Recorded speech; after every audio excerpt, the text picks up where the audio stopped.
والتين والزيتون وطور سينين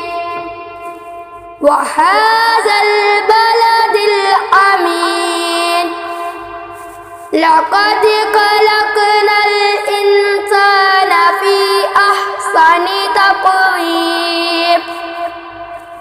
ثم رددناه أسفل